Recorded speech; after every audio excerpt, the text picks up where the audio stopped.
Olá, boa tarde a todas, todos e todes. É uma honra estar aqui hoje, novamente. Algumas pessoas estavam comigo hoje cedo, pela manhã, quando eu pude falar do coletivo Angels Volley, que é o coletivo que eu sou fundador e presidente. Mas aqui eu estou no outro papel, Então, na verdade, meu nome é Vili Montman, tenho 38 anos e estou gestor da Secretaria de Esportes da cidade de São Paulo. E ter uma pessoa LGBTQIA+, eu sou um homem gay, dentro da secretaria é algo muito importante e a gente vem conquistando algumas conquistas com esse fato. É uma secretaria que não estava acostumada com essa diversidade, então foi um trabalho árduo que a gente está tendo para poder digerir isso, só que é um secretário muito aberto, o secretário Cacaviana, ele entendeu as nossas demandas e a gente pôde criar, por exemplo, os Jogos LGBTQIA+, na cidade de São Paulo, que até então não tinha, entrou no calendário, já tendo 2 edições. Uma coisa importante que eu queria falar para todos vocês é o seguinte, que esporte é saúde, esporte é bem-estar, esporte é qualidade de vida, e isso a gente aponta com dados científicos. Por exemplo, cada R$1 investido no esporte, ele economiza R$3 na segurança e R$5 na saúde. Então, quando a gente pensa isso como dinheiro público, o esporte é um investimento que ele precisa de maior olhar, maior acolhimento, porque realmente ele faz a diferença na vida de todas as pessoas. É um direito básico, é um direito constitucional que deveria ser de todas as pessoas. Infelizmente não é. E a gente sabe que as minorias, que a gente faz parte, são mais invisibilizadas ainda. Então, pensando isso, a gente trouxe hoje aqui Fabrício Ramos. Fabrício é fundador da Nix Diversidade e diretor executivo. E a Nix Diversidade trouxe esse mapeamento de quem são esses LGBTQIA+, onde eles estão, quantas dessas pessoas praticam esporte, quantas dessas têm alguns traumas, não praticam, e é sobre isso que a gente vai conversar. Bem-vindo, Fabrício. Olá, Vili, muito obrigado por estar aqui com vocês. Obrigado pelo convite de estar aqui nesse evento tão importante para o esporte. E o Vili, gente, ele é meu amigo desde 2008, então e grande parceiro, Ele também eu vou apresentar para vocês um pouco da Nix, mas ele é também integrante do time que fez esse mapeamento ser possível. Inclusive, ele teve um papel fundamental no início desse mapeamento. Acho que voltou. Então, eu vou falar para vocês, esse é um assunto muito importante para a nossa comunidade, porque ele fala de um aspecto que reforça a importância de a gente ter uma ação plural, a gente ter uma ação no esporte, e que esse esporte represente o quão complexo a nossa comunidade é. Vamos falar um pouco antes da Nix Diversidade. A Nix Diversidade ela é fundada em 2001, ela começa sendo fundada no departamento de cinema do Museu da Imagem e do Som, então ela atuava um pouco com a parte de audiovisual. E nessa experiência a gente começou a ter uma atuação de construção de projetos, de elaboração de projetos, e a gente começou a ter parceiros muito fortes que precisavam desse tipo de serviço. E a gente, então, começou a fazer gestão de projetos para organizações variadas, como o Instituto Brasileiro da Diversidade, do Hélio Santos, o Instituto Casa Comum, do professor Célio Turino, o Projeto Sol, que é um projeto maravilhoso de periferia, que tem 40 anos, um dos pioneiros de arte e educação de São Paulo. E, com isso, a gente se consolidou como uma organização que tem um compromisso de fazer projetos de diversidade e inclusão, sempre atuando em algumas áreas principais. E dessas áreas principais, a nossa é esporte, educação e cultura. Então, eu vou falar aqui um pouco desse momento, que é de 2017 para frente, que quando a gente começa a atuar mais forte com o esporte LGBTQIA+, mas coloco para vocês também que a gente continua fazendo eventos de cultura, de educação, entre eles o Quitutes e Batuques, que aconteceu ano passado, que a gente fez a direção artística, e o projeto, as feiras literárias que a gente levou para 5 pontos da periferia de São Paulo, uma feira literária com autores infantis. Para a gente entender o que é esse levantamento, é legal a gente falar como que ele chegou até nós, né? Como que ele foi formado. E daí o Vili até pode também contribuir bastante, porque ele estava ali no cerne desse estabelecimento dessa parceria. A gente, em 2008, começou a ter contato com o Vili, né? Eu conheci o Vili e a gente começou a ver o projeto incrível que é o Angels Volley. Vocês devem ter visto na sessão de hoje cedo, que é um projeto inovador, abrangente, que ele é importante para a nossa comunidade. E a gente sempre quis trabalhar com ele. Em 2017, a gente conseguiu uma oportunidade de unir forças. O Vili entrou para o grupo, para a Nix Diversidade, e trouxe com ele o Angels Volley. E a gente começou a atuar como gestores desse projeto. Nessa gestão, o Vili estabeleceu um time feminino, né, de mulheres trans, o primeiro time feminino. Aliás, o único coletivo feminino de mulheres trans do Brasil, até hoje, e um dos principais do mundo. Vale destacar que o coletivo do Angels Volley feminino trans é o maior coletivo de mulheres trans do mundo inteiro. Então, assim, Estados Unidos, Europa inteira tem o Brasil como referência.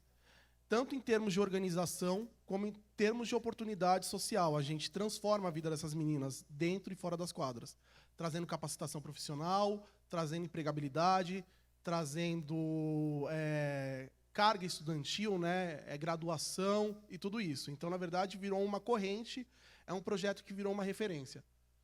Vocês vão ver quanto esse é um coletivo modelo para vários outros, né? Então, só para a gente fechar, a gente chegou, em 2021, a gente recebeu uma proposta da Nike que ela vinha muito ao encontro do que a gente precisava, porque a gente tinha essa atuação com o Angels Volley, mas a gente fazia meio no escuro, sem saber direito como que era o cenário do esporte LGBTQIA+, no Brasil, né? A gente tinha algumas impressões. Por exemplo, a gente sabe que para a comunidade gay é muito mais acessível do que para a comunidade trans, né? A gente sabe que a comunidade trans precisa de algumas coisas diferentes do que a comunidade gay para poder ter acesso ao esporte. Mas o que era isso especificamente? Quais são as barreiras? Quais são as facilidades? Quem são essas pessoas que praticam esporte?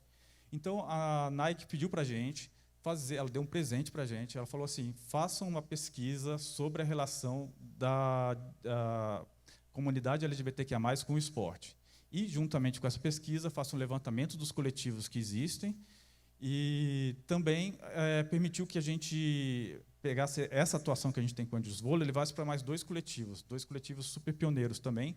Um que é o primeiro coletivo LGBTQIA+, do Brasil, que é o Real Centro, e outro que é o primeiro coletivo de homens trans de futebol do mundo. Aliás, vocês ouviram hoje em dia aí uma matéria de que teria sido no Reino Unido, nada disso. O primeiro coletivo LGBTQIA+, de homem é brasileiríssimo, é daqui de São Paulo. Então, ajudem a divulgar essa notícia, né? O Real é um time que vale a pena destacar, porque é um time que tem mais de 30 anos de história, de trajetória. Sim. É um time que, hoje, os seus fundadores se encontram na melhor idade, né? Na melhor idade. Então, é interessante você ver uma população LGBTQIA+, na melhor idade, fazendo esporte, com qualidade de vida. É uma geração que viveu o ápice do HIV e AIDS, né? Então, é uma geração que a gente perdeu muitas pessoas e, por causa disso, a gente não tem o que é a velhice LGBT, né? Às vezes, essas pessoas acabaram não tendo trajetórias e, para muitas pessoas, a gente acha que não existe velhice LGBT. Então, um coletivo como o Real, ele reforça que LGBT tem longevidade, LGBT quer estar em todos os espaços, e existe uma melhor idade, que cada vez mais ela vai ser longínqua agora, né, com as próximas gerações, e que ela merece praticar esporte, ter acesso à cultura, ter acesso ao bem-estar, porque é isso que todo mundo quer e é onde todo mundo quer pertencer, né? Exatamente. E daí, no ano passado, a gente conseguiu publicar esse estudo, é um estudo bem abrangente e inédito, está no site da Nix, que vocês vão ver o link no final. E a gente foi convidado, a gente teve a honra de participar dos 50 anos da Nike, a gente foi uma das poucas organizações que participou dessa comemoração internacional, como referência no esporte, tanto a gente como os coletivos. E essa experiência também abriu portas para a gente representar o esporte LGBTQIA+, junto a várias outras organizações, como o SESC, o OAB, e vários parceiros da Nix e dos coletivos. Esse ano a gente vai ter, em breve, o anúncio das novas ações que a gente está fazendo em conjunto, que a gente vai expandir esse levantamento do que a gente vai falar daqui a pouco, e também vai fazer uma revisão desse estudo, porque, como a gente sabe, esse é um assunto que muda a cada dia, a cada ano, né? Então, a gente vai ter umas novas abordagens para trazer desse estudo, além de um aprofundamento de algumas áreas importantes. Agora, essa apresentação é meio em duas partes, então a gente está com pouco tempo, porque a gente começou um pouco tarde, então vou correr um pouco, então não se assustem. Então, primeiro a gente precisa definir o que é um coletivo, né? Eu vou ler aqui para vocês. É um grupo autodeclarado LGBTQIA+, formado predominantemente por pessoas LGBTQIA+, com o objetivo comum de praticar alguma modalidade esportiva ou atividades físicas de forma organizada e contínua, informando abertamente a comunidade sobre essas atividades. Falo isso porque assim, a gente precisa que o grupo se caracterize como um grupo LGBTQIA+, né? A gente tem alguns grupos que têm esse perfil, mas que eles não se assumem, estão no armário ainda. A gente tem grupos que têm alguns LGBTQIA+, mas eles se consideram LGBTQIA+, né? Então, o levantamento não considerou esses grupos. A gente vai ver nos critérios mais para frente exatamente qual que foi o limite. Resumidamente, a gente só tem os grupos que estão fora do armário. Na verdade, ainda existem esses rótulos, ainda existe muita pessoa que ainda está dentro do armário. A gente vê isso com atletas profissionais, que geralmente eles só se assumem depois que eles estão próximo da aposentadoria ou se aposentam, porque o preconceito ainda existe. Então, estar em quadra, estar em campo, sendo LGBTQIA+, é um ato de resistência, é um ato político, é um ato de muita coragem, e ainda existem muitos coletivos que ainda estão no armário, e no momento certo a gente espera que eles consigam abrir, e a gente vai estar de portas abertas e mãos estendidas para receber eles também. E os objetivos, além de praticar o esporte, você tem alguns objetivos secundários importantes. Então, a maioria desses coletivos existem pelo lazer, de poder jogar junto com amigos o esporte preferido que não tem acesso de outra maneira. A segunda coisa é a performance. Muitos desses coletivos vão buscar participar de campeonatos, buscar o condicionamento físico, né? Em terceiro parte, é a parte da socialização, que o Vili já mencionou, que é a parte de você ter um grupo que você pertence, e esse grupo vai formar uma rede de apoio mútuo em volta de você para ajudar em diferentes dimensões da sua vida. Então, arranjar um emprego melhor, ter uma família, né? ter uma rede de afeto, e por aí vai. E o ativismo, né? Cada coletivo acaba se tornando um grande centro de defesa dos direitos do LGBTQIA+, né? Isso vai ser muito importante para o movimento LGBTQIA+, no esporte. E a gente pode também ter uma visão de cada coletivo como uma tecnologia social. A gente tem que ver que assim, esses coletivos surgiram da própria comunidade, ele não foi imposto por ninguém, eles surgiram para preencher uma lacuna, que era uma falta de acesso ao esporte, né? Ele conseguiu fazer isso de uma maneira brilhante, né? De um ponto, em um patamar que a comunidade LGBT assumiu um protagonismo no acesso ao esporte, né? Então, isso é uma coisa muito importante para ser marcada. E ele o coletivo é muito transformador socialmente. Quem entra para um coletivo, principalmente para as partes mais vulneráveis da sigla LGBTQ+, acabam tendo as suas vidas transformadas de maneira muito positiva. A gente só fazendo um parênteses aqui, quem aqui está presente se identifica como uma pessoa LGBTQIAP+, assim, presente? Levanta a mão. Dessas pessoas, pode manter a mão aberta, levantada.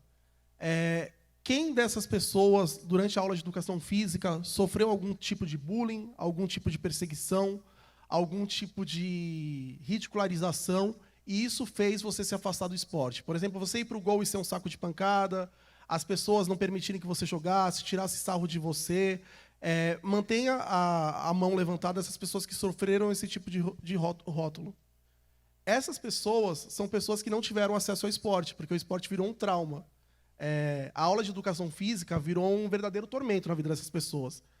Algozes, né, são vozes que têm a vida inteira, pessoas que perseguiram essas pessoas na infância, na adolescência, e que geraram traumas, geraram cicatrizes que às vezes são incuráveis. Então, o que esses coletivos fazem? Eles resgatam essas pessoas a poderem vivenciar isso novamente. E isso é uma coisa muito importante. Sim, muito bom. E então a gente, com esse quadro geral, a gente definiu alguns critérios, né? O coletivo precisa, como a gente falou, ser predominantemente LGBT e se autodeclarar LGBT. Ele precisa possuir atividades frequentes, organizadas e contínuas. Aumentou meu som. E porque a gente tem por exemplo, encontros de churrasco, né? Que os grupos jogam futebol sempre no churrasco. Não pode ser espontâneo, tem que ser organizado e contínuo. Tem aqueles que fazem só para campeonatos, não pode ser pontual, tem que ser contínuo. Tem que divulgar, outro critério, divulgar publicamente suas atividades. Então, tem que ter algum tipo de externalizar para o público que vocês são um coletivo, né? Através de redes sociais ou através de um site, né? O grupo de WhatsApp. Não pode só guardar para vocês, porque senão vocês são grupos de amigos, de colegas que estão praticando esporte. E tem como objetivo comum, é claro, a prática de esporte, ou de uma atividade física. A gente coloca atividade física porque tem muitos coletivos que pegam, por exemplo, calistenia, exercício funcional, como a atividade central da sua existência. Então, a gente teve umas dificuldades para fazer esse mapeamento, que foi a pandemia, né? Estava todo mundo desorganizado, todos os coletivos parados, mas, mesmo assim, a gente conseguiu levantar os dados. A gente teve o problema de organização, são muitos grupos informais que têm os canais de comunicação fechados, então a gente mandava uma mensagem, a pessoa não respondia, eu respondia 3 meses depois.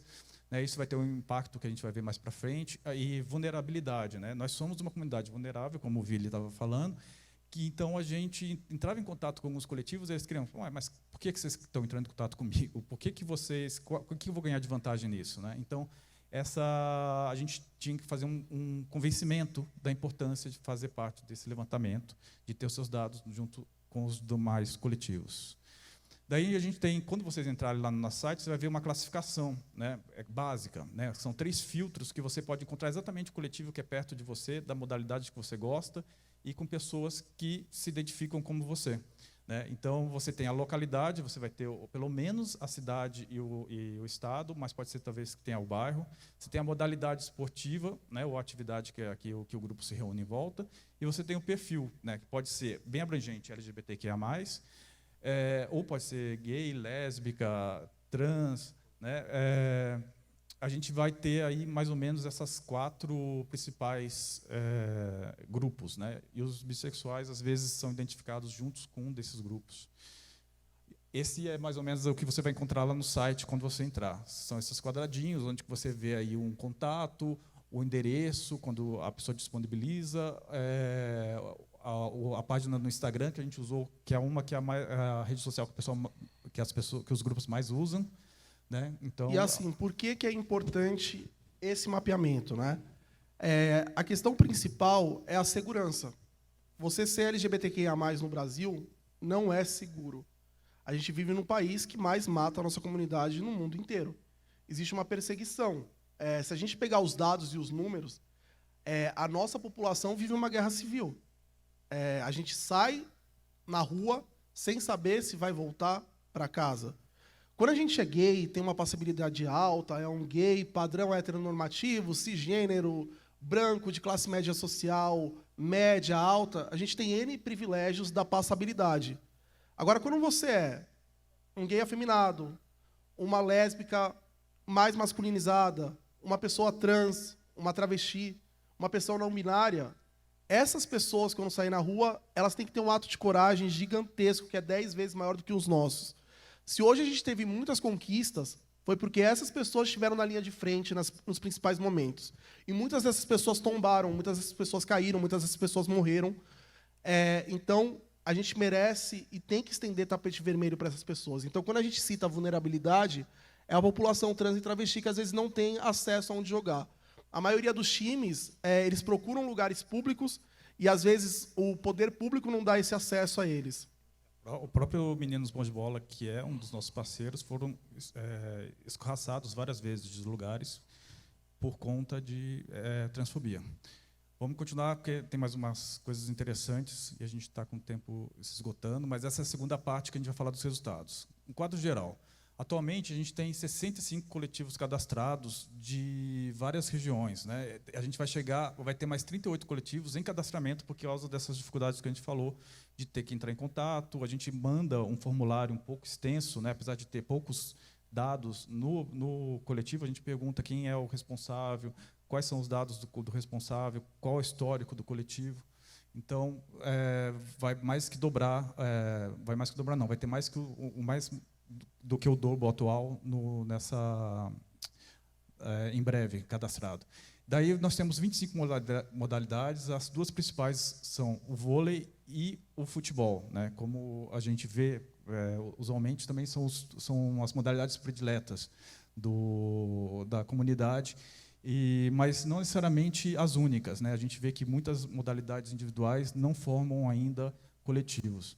E o handball, né? A gente tem até o representante do FADAS aí, que é também a terceira maior modalidade presente entre os coletivos. Quando o cadastramento acontecer, vai entrar uma outra modalidade, que é a gameada. A gameada, ela é super importante para a nossa comunidade, porque ela é super democrática. Enquanto muitas dessas modalidades você tem grupos assim, especificamente só gays ou trans, a gameada é sempre LGBTQIA+, e a gameada tem capilaridade. Ela chega em pequenas cidades, ela chega fora dos grandes centros, em lugares em que essas modalidades geralmente não chegam, por enquanto. Ela é muito tradicional também, ela ocorre uma vez por mês no Aroche, né? E é um momento de cultura, de lazer, de esporte, tudo, né? Não é tão uma modalidade esportiva, mas existe uma interação. Então você consegue ver desde um morador de rua, uma pessoa que tem um problema com drogadição, né? Uma pessoa na rua, com as pessoas LGBTQIA+ jogando, com pessoas heteronormativas, héteros. Então é algo muito legal. Tem criança, adulto, idoso, vale muito a pena conferir. Essa é a gameada de São Paulo, mas a gente tem dezenas de queimadas, quase 3 dezenas de queimadas aí espalhadas pelo Brasil. Por enquanto, também, 8 estados, assim que a gente tiver esses coletivos cadastrados, vai aumentar sensivelmente, né? E, por enquanto, concentrado nas capitais e no eixo Rio-São Paulo. Também vai ter uma boa diversificação com a entrada das queimadas nesse levantamento. E a gente tem aí uma distribuição não igualitária entre os coletivos e o perfil LGBTQIA+. Nós temos 46 coletivos de homens gays, 6 apenas coletivos de homens trans, um coletivo de mulheres trans, que é justamente o Angels Vôlei. E daí tem uma interrogação aqui nas mulheres lésbicas, por quê? Porque não tem coletivo que se identifica como coletivo de mulheres lésbicas. O que você tem é coletivo inclusivo de mulheres, e daí mesmo eles sendo predominantemente de mulheres lésbicas e bissexuais, né? E geralmente ele é predominantemente de mulheres lésbicas, com uma quantidade significativa de mulheres bissexuais. Eles poderiam se chamar de coletivos de mulheres lésbicas. Isso acontece por vários fatores sociais que a gente pode analisar em uma próxima oportunidade. O que é interessante também, nesse dado que você aponta, por exemplo, tem um único time de mulheres trans. E aí a gente vê aquela perseguição que tem com as mulheres trans no esporte, que falam, as mulheres trans têm que ter uma liga só delas. O Brasil é um país gigantesco. Uma liga só delas seria o time contra o time mesmo, time titular e reserva, e aí depois a gente mistura. Então, quer dizer, 1% da população mundial. Desse 1% da população mundial, sei lá, 2% delas vão jogar algum tipo de esporte. Desses 2% delas, por N narrativas diferentes de evasão escolar por volta dos 14 anos, perseguição, não oportunidade, pouquíssimas delas, só tem a Tiffany que está jogando uma liga profissional hoje. Então, na verdade, não existe a possibilidade de ter uma liga só de mulheres trans. Isso é uma invenção, isso é transfobia, isso é perseguição, e os estudos e dados mostram que elas podem estar na equalidade, né, de igual para igual com as mulheres cis. Então, isso é uma prova do preconceito também quando a gente faz esses dados. Eu vou fazer agora um pequeno panorama histórico para vocês entenderem por que a gente chegou nesses coletivos, de onde eles surgiram. Brotaram do nada? Não, teve um encadeamento com fatos históricos. A gente pode falar que isso se intensificou de 1978 para cá, quando começou o movimento LGBTQIA+, como a gente conhece. É claro que começou as ondas do movimento LGBTQIA+, nesse período. E ali ele começou muito gay, né? Era um grupo de homossexuais, mas logo ele foi recebendo a adesão das outras letras da sigla. Né? E esse movimento ele sofreu baques nos anos 80 por conta da pandemia da AIDS, mas, ao mesmo tempo, essa pandemia fez com que o movimento, para enfrentar a pandemia e enfrentar os estigmas causados pela pandemia, se reorganizasse, se fortalecesse e se tornasse mais plural. Nos anos 90, nós tivemos o advento da internet. Todo mundo sabe que a internet foi muito libertador para muitos de nós, porque a gente conseguiu começar a ter contato com pessoas sem precisar ter o contato esporádico da escola, do clube. Né? A gente agora poderia encontrar a pessoa em qualquer lugar do Brasil que tivesse afinidade com a gente e fosse LGBTQIA+ também. Tem o advento do Lilico. Né? O Lilico foi o primeiro atleta de alta performance a se autodeclarar LGBTQIA+, né? Ele era do vôlei, e nesse período a gente passou a ter uma representação muito forte. Né? A gente teve uma atleta antes desse período, que a gente não considera a primeira, porque ela não se autodeclarava desse jeito, ela era uma pessoa intersexo, e ela foi tirada do armário de uma maneira muito violenta, inclusive, então a gente prefere não comentar, não colocá-la como a primeira atleta, né? Mas ela, para vocês saberem que existiu uma pessoa antes. Em 2009, a partir de 2009, tem uma série de decisões jurídicas importantes e decisões do Executivo, leis estaduais e municipais, que começam a dar um arcabouço, para usar a palavra do momento, um arcabouço de cidadania para a comunidade LGBTQIA+. Né? Isso vai ser importante também para a gente ser visto pela sociedade de uma forma diferente. Uma coisa importante que é bom destacar, o Lilico, em 1999, daí vocês pensam, por que demorou tanto até aparecer o Douglas Souza nas Olimpíadas? O que aconteceu? O Lilico ele foi, durante 2 temporadas, o melhor jogador da Superliga, o melhor atacante, o maior pontuador, todos os títulos da principal liga. E ele nunca foi convocado para a seleção principal. E aí, ele foi a prova de que a condição sexual de uma pessoa importava dentro da seleção brasileira. Então, quando ele saiu do armário e ele não teve mais oportunidade, mesmo ele sendo o melhor de todos, muita gente teve que se trancar no armário e falar: é melhor não sair daqui, porque senão eu vou perder patrocínio, eu vou perder emprego, eu vou deixar de estar nos times de ponta e eu vou deixar de ter o meu maior sonho, que é estar numa seleção brasileira. Então foi isso que aconteceu, por isso que demorou tanto para desencadear outras pessoas no armário. Vocês veem como que é no futebol hoje em dia, né? A gente tem uma situação que proíbe praticamente as pessoas de se assumirem. Daí, a partir de 2010, acontece isso. Tem essas dezenas de atletas de alta performance que começam a se sentir seguros para mostrar sua sexualidade, não esconder uma parte fundamental das suas vidas, né? A gente vai entender um pouco mais porquê na próxima slide. E daí, 2014, 2016, nós temos a Copa e a Olimpíadas do Rio, que são fundamentais para que a pauta do esporte dominasse o país. Se dominou o país, dominou também a nossa comunidade. E a nossa comunidade começou a falar sobre esporte, a querer aparecer dentro da linguagem do esporte, dentro da cena do esporte. Então, aqui a gente tem as influências que levam a essa possibilidade das pessoas conseguirem ser quem elas são dentro de diversas esferas da vida humana, mas especialmente no esporte, tanto de alta performance quanto com o advento dos coletivos, que é essa junção espontânea das pessoas para praticar esporte. Nós temos a questão do movimento LGBTQIA+, que se fortaleceu ao ponto de ser plural e de ser bem forte e provocar um escudo em torno de quem decide se revelar LGBTQIA+, e também de exigir justiça para quem não tem essa oportunidade. Nós temos a internet, como a gente falou, ajudou a gente a se reencontrar. Nós temos o direito à cidadania através desse arcabouço legal que foi criado através da gente. Então, a sociedade começou a olhar para a gente não apenas como uma parte marginal dela, mas como uma parte central. A gente passou a fazer parte para o olhar de certa da sociedade, mesmo que parte da sociedade veja isso com maus olhos, né? E os grandes eventos, como a gente disse, que transformou o esporte em uma pauta, né? Então, esse é o penúltimo slide. A gente vai falar agora especificamente de como se deu isso no tempo, né? Vocês veem que em 1990 tem o Real Centro, nosso grande parceiro, foi o primeiro coletivo que surgiu de futebol. Daí, 2003, lá em Campina Grande, surgem os amigos do vôlei de quadra, que eles, inclusive, fizeram eventos também de esporte LGBTQIA+. Em 2005, nós temos o surgimento do Magia. Nessa época, eles eram predominantemente de futebol, então isso torna o Angels Vôlei o segundo coletivo de vôlei do Brasil, né, o primeiro de São Paulo, em 2008.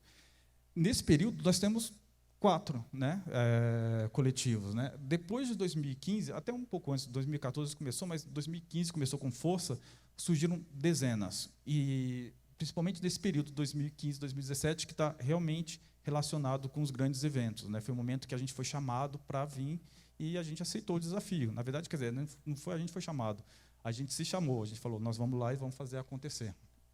Daí eu coloco alguns dos coletivos desses pioneiros, né? O MBB, o Futeboys, o Unicórnios, o Fox, a Queimada de BH, que inspirou a Queimada de São Paulo, o Bulls SP, o Natos FC, o Bisquetes do Rio, Barbixas, Bravos, Sereios, Capivaras, Tamanduás e o Fadas, que está no mais aqui, viu? Mas pode contar com ele aí.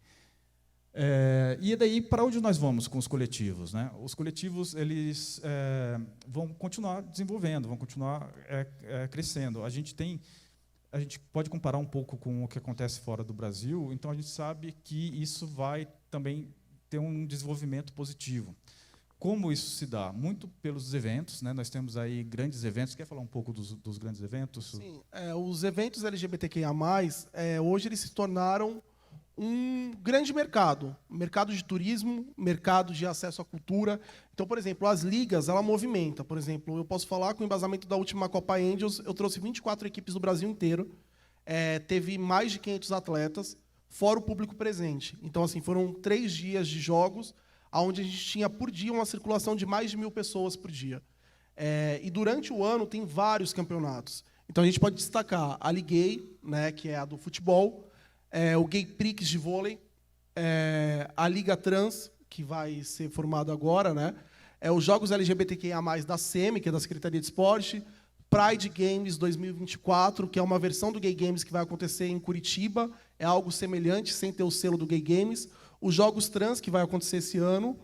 Que é produzido pela Nix, inclusive. Exato. A Copa Angels, a Taça Real, a Liga Gay de Vôlei do Amazonas, que é uma liga muito tradicional. É a mais antiga, desde 1992. Isso. E o Festival Jaque Vôlei de Praia LGBTQIA+. A Jaque é a jogadora de vôlei de praia, né? Então, assim, os próprios atletas profissionais começaram a ver esse mercado como um mercado interessante, um mercado de alta rentabilidade, e aí a coisa começou a desenvolver. E a gente pode destacar, principalmente, que a gente precisa de parcerias para isso.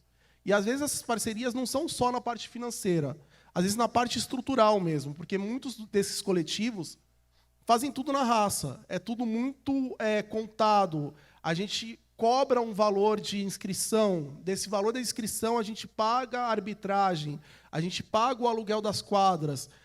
Alguns campeonatos conseguem um apoio do poder público, outros não. Então, na verdade, assim, não é um alto valor, mas às vezes um valor mínimo ajuda muito esses campeonatos a se estruturarem. E é algo que é muito bacana para as marcas estarem associadas, porque é a saúde, qualidade de vida, bem-estar, e acontece durante o ano inteiro. Então, assim, esporte não é só no mês de junho. Esporte é o ano inteiro, existem equipes que estão há mais de 30 anos existindo, e se você quer ter sua marca vinculada a uma coisa que tenha longevidade, o esporte é uma das principais ferramentas aí para você poder estar vinculado à comunidade LGBTQIA+. É importante também lembrar que esses eventos acabam sendo celeiros de coletivos. Então, por exemplo, o Angels ajudou com a Copa Angels que muitos coletivos de vôlei fossem formados. A gente fez no cadastro, eles falavam foi criado por conta da competição da Copa Angels e a gente resolveu permanecer. Da mesma forma, o evento da Liguei também, que muitos times começaram a se formar para participar da Liguei e se estabeleceram como coletivos, né? O outro ponto também de desenvolvimento dos coletivos, como a gente tinha falado, é o ativismo esportivo, né? Então, a gente tem aqui um bom representante, um dos grandes ativistas do movimento LGBTQIA+, no esporte, que é o Vili, né? Ele pode falar mais do que ninguém, que é a pessoa que, inclusive, conseguiu reparações de profissionais de esporte, inclusive de torcidas, que foram contra a presença LGBTQIA+, no esporte, a partir da pressão feita juntamente com o Angels Volley. Alguns feitos que a gente conseguiu assim foi o seguinte: primeira coisa foi que mudou a gestão da SEMI, entrou um secretário que a gente estava jogando lá fazia muito tempo, o Angels Volley, e do nada ele proibiu o nosso time de jogar. E aí, dentro dos meus contatos internos, eu fiquei sabendo que ele não queria mais que a gente jogasse, porque ele falava nos corredores da Secretaria de Esportes que ele não queria viado, não queria gay lá dentro da Secretaria de Esportes. Eis que a gente estava tendo um apoio do até então prefeito Bruno Covas. A campanha dele era baseada em diversidade, falando do nosso coletivo que ele ajudava. Eu liguei no gabinete do prefeito e falei o seguinte: vocês estão usando a nossa imagem e o seu secretário proibiu a gente não está podendo mais usar o espaço. Tal. Me fizeram uma reunião dentro do gabinete. No dia seguinte, o rapaz foi exonerado. E depois eu fui convidado a fazer parte da Secretaria de Esportes. Eis que estou aqui e sigo aqui até hoje. Outro ponto importante também que a gente teve foi o seguinte: a CBV publicou uma foto dos jogadores de vôlei da seleção principal fazendo apologia a um candidato do último desgoverno que a gente teve. E eles faziam apologia à comemoração. E eis que a gente fez uma denúncia. A gente foi nas redes sociais, eu liguei para o UOL, fiz uma matéria no UOL falando: olha, isso aqui é apologia política. A CBV teve que fazer uma carta de retratação, pedindo desculpa para o Angels Volley e para os outros coletivos, tirou a foto do ar. E o último foi o Bernardinho, que é um técnico campeão olímpico que todo mundo conhece. Ele fez um comentário transfóbico durante um jogo, dizendo que a Tiffany tinha um movimento, né, estava jogando como um homem. A gente pegou esse vídeo dele falando essa fala, publicou, e isso virou matéria em N revistas, jornais, televisão, e ele foi na nossa página se retratar e fez um pedido de desculpa. Então, o que eu falo: se posicionem, não tenham medo, se organizem, porque a nossa função é essa: denunciar. Não é só jogar esporte, é ser ato político, é ser ato de resistência, é estar por toda uma comunidade. Então, eu tenho muito orgulho dessa trajetória. É verdade. A gente vai estar terminando com essas 3 itens, mas, só para complementar, vai ser muito importante para os jogadores de futebol que tiverem a coragem de sair do armário do futebol masculino profissional, terem esse apoio dos coletivos, de toda a comunidade, porque a gente sabe que eles vão ser alvos assim que eles colocarem a primeira letra LGBTQIA+, para fora da sua expressão. Vamos falar um pouco mais só de 3 pontos, né? Mais e mais modalidades. A gente vai ter mais coletivos, a gente vê que está aumentando o número, não tá acontecendo uma explosão como aquele período dos grandes eventos, mas é um crescimento crescente. E mais modalidades. A gente tem modalidades cada vez mais diferentes surgindo, e essas modalidades têm a ver também com a pluralidade da própria comunidade LGBTQIA+. Políticas públicas e privadas, né? Como a gente falou, uma forma que os governos conseguiram para fazer política pública para favor dos LGBTQIA+, no esporte é através dos eventos. Eles apoiam eventos, patrocinam e realizam eventos. Então, isso é uma forma específica. E isso também está sendo feito muito pela iniciativa privada, que tem feito, como o Vili pediu, tem apoiado de diversas maneiras, com estrutura, às vezes com recursos financeiros, né? E mais um ponto importante é a representatividade. Nós sabemos que os coletivos e os atletas de alta performance que são LGBTQIA+ assumidos, eles andam de mãos dadas. É um fenômeno que aconteceu no mesmo período, como vocês viram. E acontece, uma coisa de mão dupla. Assim como os coletivos também representam para a sociedade toda a comunidade LGBTQIA+, então eles acabam sendo uma referência para todo mundo, que existem essas pessoas, que essas pessoas jogam esporte, praticam esporte. Os atletas que são da mesma forma, eles começam a cada vez mais estarem associados aos coletivos. Então, você vê, por exemplo, a Tiffany como madrinha, inclusive madrinha do Angels Volley, você vê o Jefferson Campos, que assim que ele saiu do armário como o primeiro homem gay do basquete brasileiro, criou o Royals, que é o primeiro coletivo de basquete, também fazendo um pouco dessa questão da diversidade, né, cada vez maior das modalidades. Tem o próprio Douglas Braga, que era ex-goleiro do Botafogo e também agora participa de um coletivo, que é o Bisquetes, lá do Rio. Então, esses fatores dos eventos, do ativismo e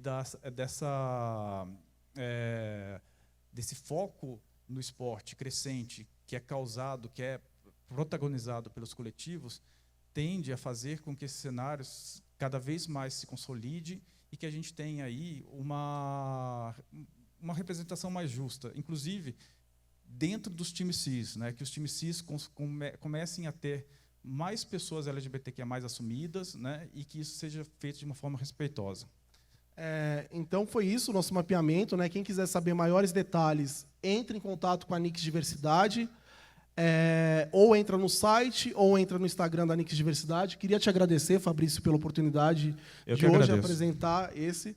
E eu queria falar também que a gente está aberto aí, tem N coletivos, tem N modalidades, então vocês têm um cardápio de oportunidades de vocês criarem contatos, o que precisar pode contar com a gente. Obrigado pela oportunidade. Gente, obrigado também. E qualquer coisa que vocês quiserem saber da Nix e tudo mais, estamos acessíveis pelo site, pelo Instagram. Muito obrigado.